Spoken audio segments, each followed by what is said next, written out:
Welcome, everybody. Brother Goodwin here, Prophecy in the Spotlight. We got an exciting show for you. We're continuing our series in the book of Daniel. I have my Daniel study guide right here. If you haven't got one of these yet, go to the website, Prophecy in the Spotlight, and order that. 162 pages, I think, yeah. And all 12 chapters of the book of Daniel, we give a theme, and I give a little study of the passages. And Doc is in the studio. We're going to be in chapter 7 today, one of the most important prophecy chapters in all the Bible, chapter 7 of Daniel. And we're going to look at that. So as soon as the music is over, we'll be back. So until then, stand by.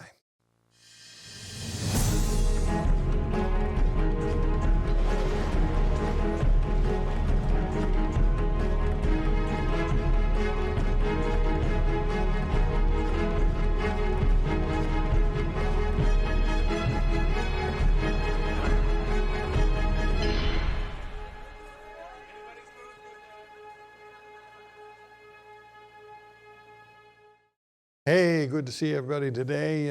Man, exciting days we're living in, exciting times. We're gonna continue our journey here through the book of Daniel. We've already done the first 6 chapters, and Doc, let's just a couple minute review here. Daniel chapter 1 is really the introduction, but it shows the resolve of Daniel, a young man, teenager. Him and his cousins. He purposed in his heart that he would not defile himself. Character, discipline. Yes. And no wonder God used his life because he was disciplined in that way. And it really is important, our character. Sure is. And our discipline and our resolve to do what's right and live by principle. And he did. He was willing to die for his principles. And he carried it, obviously, all the way through all of his life. Yeah. And there's not one negative, not that he didn't sin, of course he did, but there's not one record of anything in Daniel's life. And an unspoken factor of that is who put all that into his life before he went into captivity. Yeah. Because the captivity happened because of the wickedness of the leadership. Yeah. And so he must have had some good parents. He had some good folks. He had some others that had taken interest. And by the time he's 16 or 17, he's got a good handle on Scripture and with his character. Yeah. I try to tell, in the book, I tried to tell people, decide you're going to be a Daniel. Yes. Decide that you're going to purpose in your heart that you're going to live a certain way and live for God. And what a difference it could make in our communities, our churches, our homes. And that shows up in chapter 2 because God's going to honor that. Yeah. Because Daniel's going to be used at, not only Daniel, but all 4 of those Hebrew boys, to actually deliver all of the supposed wise men that were going to get their heads whacked off. In Daniel 2, of course, Nebuchadnezzar has the dream. And he interprets it for him. It's the statue made of the gold and the silver and the different metals. And we spent all the time on that. Daniel 7, that we're going to talk about today, goes back to the same parallel story, to it, just told in a different way. Right. That's pretty interesting.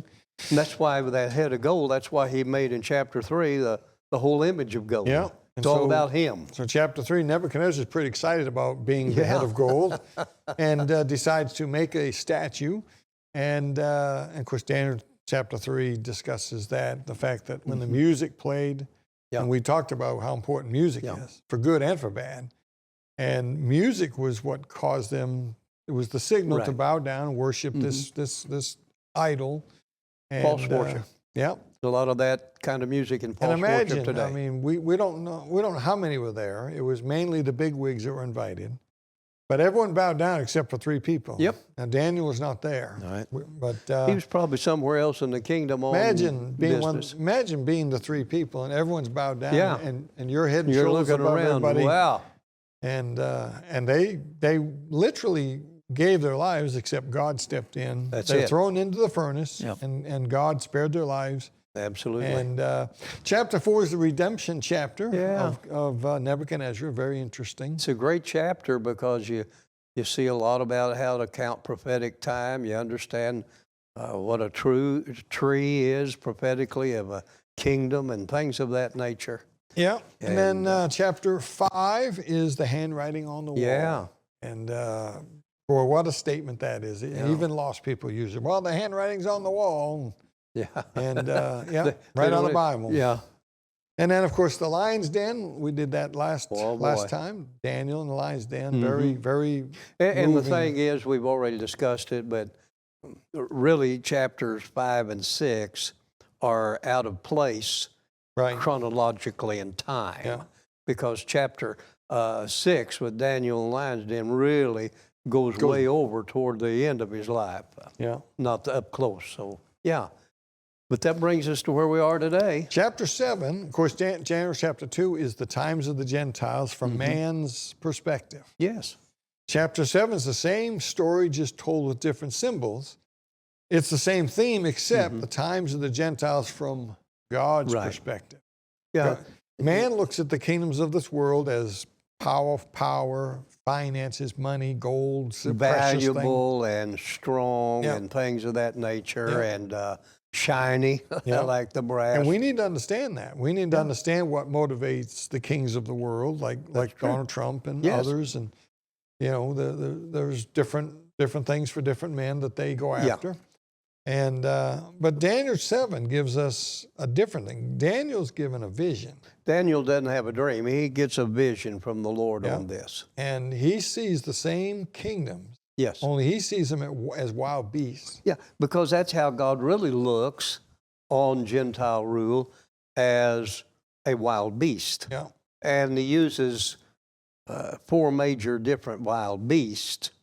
And it's amazing, Dan, when you get over the book of Revelation, these same beasts find their way into that picture of the Antichrist kingdom. And the parallel chapter over there was Revelation 13. I 13. think the 2 verses. Mm-hmm. It gives these same kingdoms, Yes. only looks at them backwards, Right. from the end to the beginning, obviously because John is looking from the future going backwards. That's right. Daniel is in the past looking forward. We're looking future. And so you see them 4 kingdoms, but you learn in Revelation that the character traits of each of these 4 kingdoms, talking about Babylon, Persia, Greece, and Rome, that final kingdom that we're looking at right now that's coming, that's blossoming right now, the one world kingdom, is going to be made up of attributes of all It those has the kingdoms. character traits of all of those. You can see Babylon in Yes. it. You can see Greece. Yes. You know, and boy, a lot of the prophecy guys are Yeah. into Greece. Yeah. You know, that kind of stuff. You know, that's not biblical, but they're Right. but they're going after that stuff. And then the Roman, I mean, you can... Greek mythology is what I'm Yeah, trying to and say. you can see the Roman in it in the world today. Even our laws are based on ancient Roman law and culture. And, Yeah.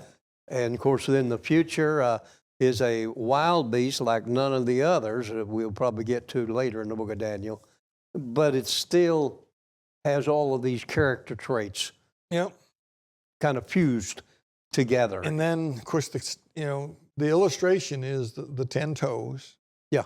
The statue gets up and stands upon its Right. feet in that final kingdom, That's it. and it's Because mixed with miry clay. Daniel starts with the head of gold and works his way down, but in the end, that whole image, it can't stand without having its feet under Yeah, it. and those feet and those toes are mixed with miry clay. Yes. So there's a weakness there, There's a weakness. which is interesting. You would think that final kingdom is going to be the most powerful. It is in some ways because of technology, But it's fragile. but yet it's diverse from all the other. There's diversity. We'll get to that when we get there, so I'm going to hold back on something that I'm going to share concerning. But yes, And I heard somebody in one of the hearings yesterday for Trump's cabinet members, and I heard that lady from Hawaii. oh Lord have She mercy. said, and diversity, because we in Hawaii know that diversity strengthens. That is a lie. That is an absolute Diversity does foolish not lie. strengthen. Well, she doesn't know how to tie her own shoestrings, I don't think, anyway. But Diversity weakens. I'm talking about when Yes. you got different languages. You put 3 people in a room. well, that's what's made America great. The diversity came together, but it unified under That's one right. language and Yeah. under one law. Yeah. But you get all these various languages and all this various cultures, and instead of strengthening, you've weakened it. Yeah. And that's the end time's going to have a lot of that Yes, in it. it is. This end time kingdom. So, well, let me read just a little paragraph here. And the book of Daniel gives us the entire history of the kingdoms that came into power during the period we call the times of the Gentiles, which begins in Daniel's day, 600 BC, somewhere in there. These kingdoms are spoken of clearly in Daniel chapter 2 and 7 and Revelation chapter 13, verses 1 and 2. We already dealt with the kingdoms in Daniel chapter 2. However, Daniel 7 speaks about the exact same kingdoms, but from God's perspective in heaven, looking down as God sees it. Daniel 2 gives us man's perspective, and Daniel 7 gives us the same world kingdoms from God's point of view. And we deal with that in the end here in my commentary, but we're not going to hit on that. There's really three things. There's economic, there's religious, there's political. There's something about the religious side that that's what you get when you out. get to chapter 17 and 18 of the book of Revelation. You get those three entities that are the end time. I put in the book here something that we've shared on our show. It's been a while, but there's an article that I found from 2014. A guy named Brian Schrager, I think I'm saying his name right, September 2014. I found this article way back. He talks about a meeting that Sharon Peres had. Now, Sharon Peres was one of the big leaders of Israel.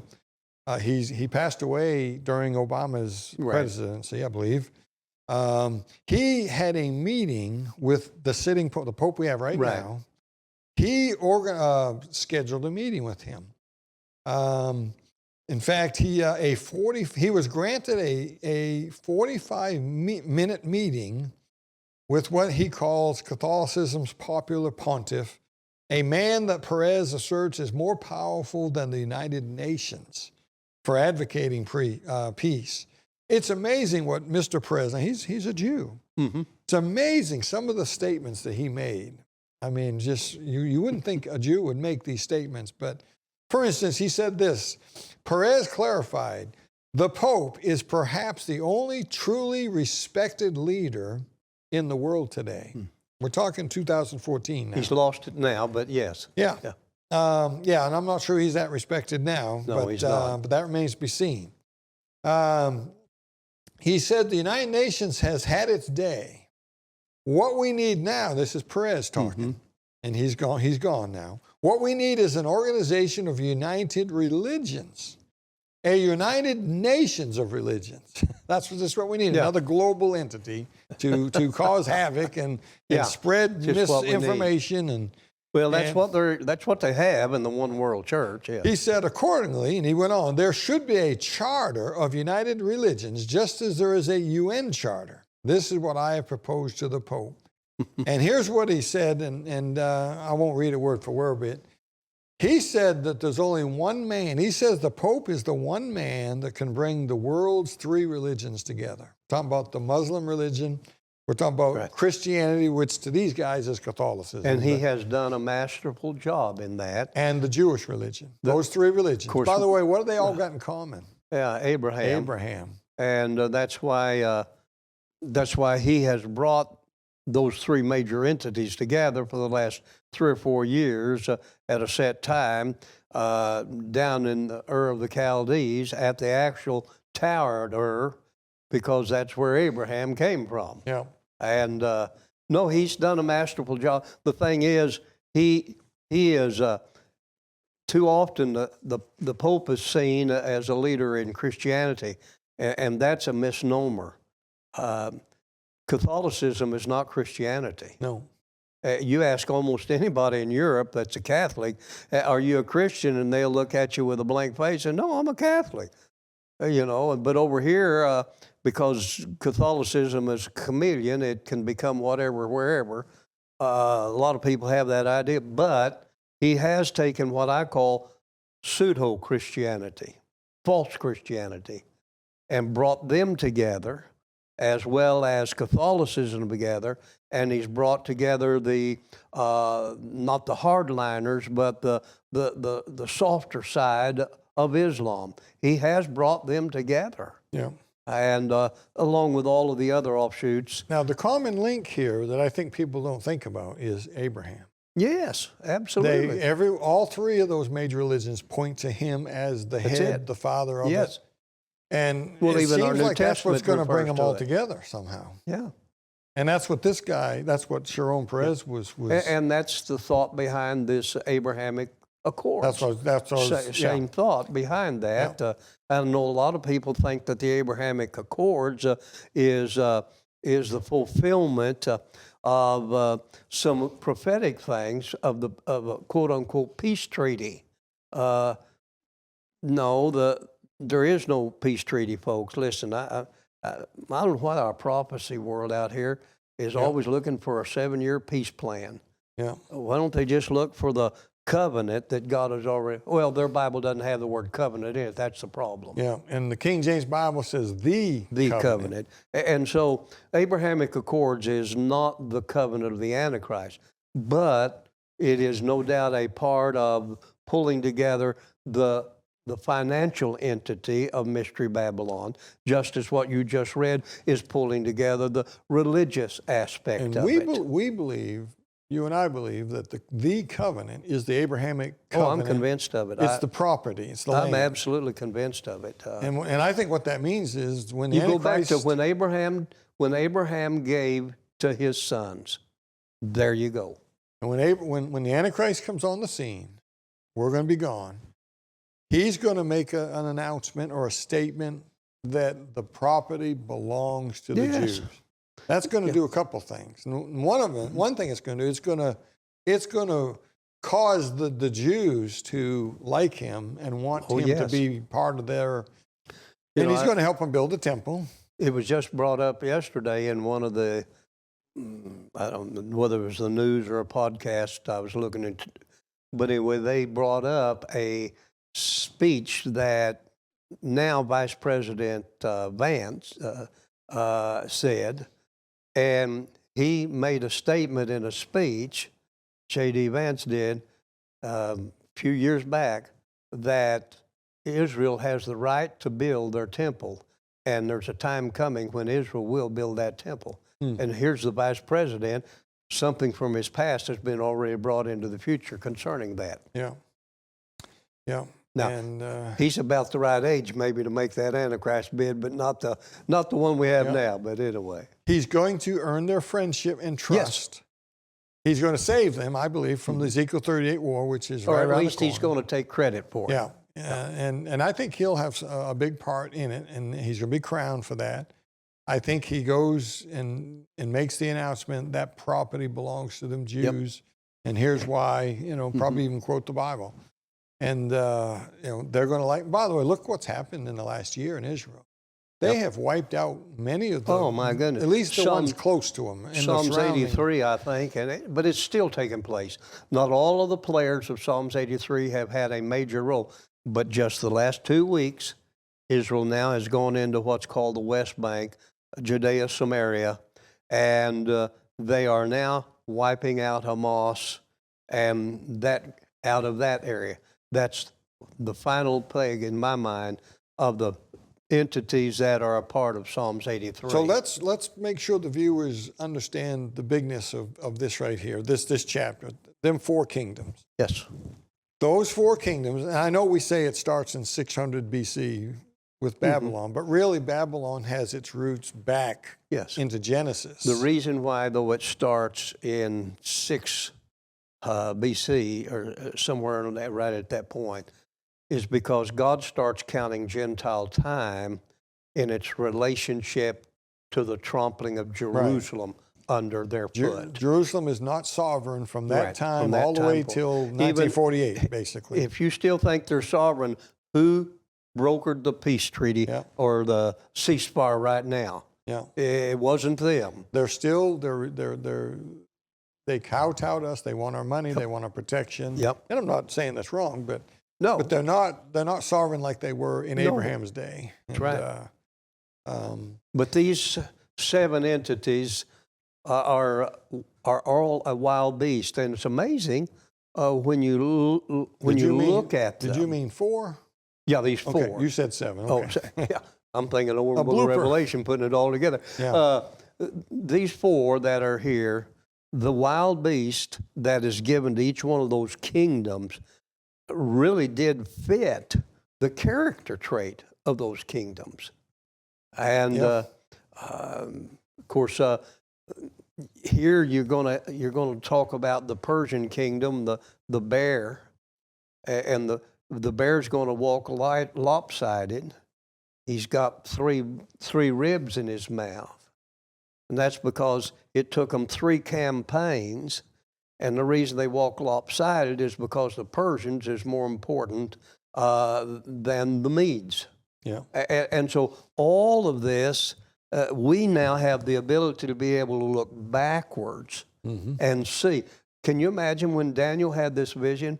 He had to have thought, what is going on here? Yet whenever that third campaign took place and the Medo-Persians took care of what we talked about with the writing on the wall, when they came in and took over, Daniel must have thought, that's exactly what I saw. Yeah. Yeah. Yeah, and so these kingdoms they're still there. They just lost some prominence, but they're still there. And the character traits have never gone away Right. from Gentile rulership. And they're coming back stronger, and they're going to come together Yes. and be one wild beast, yes. Yeah, because that's what the Antichrist Because kingdom. when you get to chapter 13, you see all of these heads, and my goodness, Yeah. it's going to be one wild thing. If you think it's bad now, folks, well, you're not going to see it, because if you're born again, you're going to be in the rapture. You're not going to see the full thing riding. But I'm telling you, we're watching it come into shape now. Daniel 2, Nebuchadnezzar dreamt of the 4 kingdoms of the world as precious metals in the form of a statue. Daniel 7 reveals the same world empires. God described them as wild beasts, and Yes. we'll explain some of that in just a second here. Revelation 13 describes the kingdom of Antichrist and how it will have qualities from each of the 4 kingdoms of the past. Satan is also likened unto a wild beast, a dragon. The dragon. He gives these kingdoms their power, the final kingdom with remember, he's the God of this world. He gave them their power as they were reigning, and he's going to give them all that final power. Yep, and the final kingdom with all the diversity and cultural manifestations of the prior world kingdom must be in place and ready to be ruled before Christ takes us out of here. And that's what's interesting. It's all happening right now. And The we're AI, watching it. You're watching the entire stage set for the Antichrist to take charge. 2 or 3 things here that happen at the end time. The cashless economic system. Yes. We're just about. The truth is, we're cashless now, but we still have. We still tangible money. we still have fiat money. But very little But great- business of the world takes place with paper or with coin. passing of almost every day, everybody's pushing you to, get in a line at Walmart, and some dear elderly person still yet writing out a check. Yeah. And most of it is self-checkout now. a lot of it, they're forcing you to it. But I'm just amazed at those that are still stuck in 40 years ago. And Now, but it's changed. Another symptom of the end, cashless society, diverse seed. That's not talking about fallen angels, half-breeds, and all that's a bunch of nonsense. It's talking about Babylon, Yes. The Persia, diversities. Greece, and Rome, all coming together, different languages, Absolutely. different cultures. Well, a lot of people go over to Ezra, and there they'll talk about, he talked about all the diverse people and all of this. Well, look at it in its context, and you realize he's talking about all the intermarriage of all the diverse people around him. But yes, and we'll get to those toes when we get to that picture. But I'm telling you, we're watching, though. I believe we're watching those toes form right now. And then the global institutions. Let me real quickly give some lessons, and I think you had something you were wanting to share at the end. Go on. What I've got will fit in anywhere. Okay, let me get these lessons out and I'll give you a minute and a we're half fine. or 2 minutes to. Some lessons at the end here. The kingdoms and governments are like wild beasts. They cannot be tamed. You cannot right. tame a wild beast. You can't Nope. tame a wolf. You'll never turn your back on a wolf. You think you've got it tamed, and then something triggers it. Yeah. Number 2, the world will end with a global kingdom, just as God said it would. Yes. It's you can't stop it. I don't care who the president is. The global kingdom is. The train is going full speed Yes, ahead it down, is. and it's just a matter of time. And everybody says, well, is God making it happen? No. No, God in his foreknowledge told us this what would happen. Yeah. Number 3, all kingdoms require a ruler. Yes. There has to. If you have a kingdom, there's a king. He may not be called king, but there's a ruler. And Somebody's in charge. and even if you have a Somebody's got the Congress, pen. somebody's the head guy, even in a Yes. Congress. Number 4, God sits outside of time and sees the whole picture from beginning to end. He's already seen the And that's end. impossible for us in our existence to comprehend fully. But yes. The political and religious system of Babylon is alive and well in the yes. world today. The Babylonian, Yes. and there's a lot of religion that comes from the Babylon side Well, of things. here's the thing. When you come to religions of the world, all of the religions of the world come from 2 places. They either came from Babel or they came from Jerusalem. Yeah. All of them. Everything except Christianity and Judaism came from Babel, and they're still there. All of them are an offshoot of an offshoot of an offshoot. Yeah. Lastly, diversity weakens a nation. And Yes. it'll weaken any people. Yeah. And that's the toes that you see that Daniel explains here that he sees in his vision. Those toes are partly iron and partly clay. The only way the world can unite is to give up some That's right. principles. That's right. The word for clay there is not molding clay. The word for clay there is burnt pottery. And so it'd be like this pottery right here. If I broke this, dropped and broke it, I could try to glue it all back together. I could put all the pieces back together, but it would never be as strong. So what's happened when Daniel saw that legs of iron on top of those, that's the Roman Empire. Well, there was a period of time when the Roman Empire split off between the East and the West. And you're watching what was in the East now was the Byzantine side, which became the Islamic side, which you're watching now, the Islamic iron of the world getting together with the broken pieces of the Roman European Union, and it's not amalgamating very good, so it's not very strong. Yeah. And that's where we are. Did you get your thing in Yeah, there? that's what I wanted to Oh, cover. I was hoping Yeah. I didn't make you miss out on that. No. Folks, I hope you're ready to meet the Lord because this thing is going downhill fast. Amen. The train is headed towards the station. It's picking up speed. You better know the Lord. If you need any help with that, contact us. Yes. Until next time, keep your eyes on them skies.